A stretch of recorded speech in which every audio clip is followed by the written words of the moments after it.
just got to the location. Boise River is where I'm going to be fishing. Going after trout, rainbows, and browns. This is what I'm going to be using. Tied up a woolly bug onto a swim jig. My old man made these. We put a little longer shank so that we could tie on more of a fly look to them. Going to be fishing them along the bottom, just bouncing them off the rocks, and hopefully we get some. There you go, through the eye once, come back around, go through it again. I don't know if you can see it all, but here we go.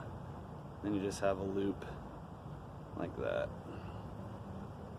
There's several different knots. This is one that I use with mono and fluorocarbon. Tie a different knot with all my braids.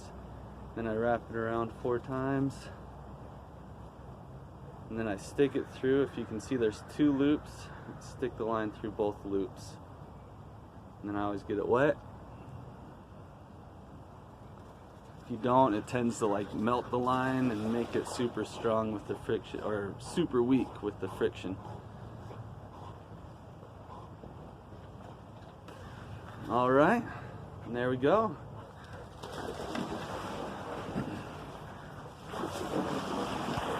So I moved locations, had some pet owners around, and they were throwing balls out in the water, and one above me, and then they moved down below and just kind of spooked all the fish, I'm pretty dang sure. So I moved upstream just a little bit. And a fun thing about these is you can fish them below or above. I mix it up.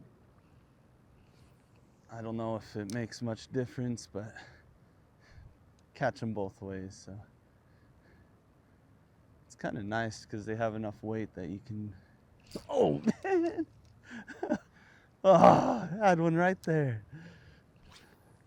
Or where I'm casting, right here. It's fairly shallow.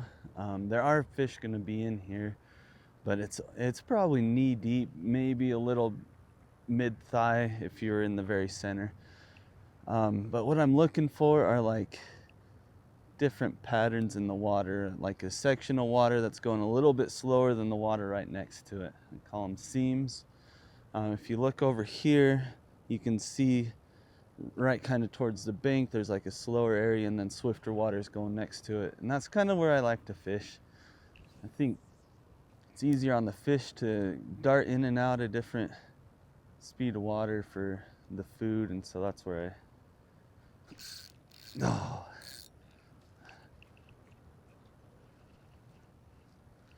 That was a rock.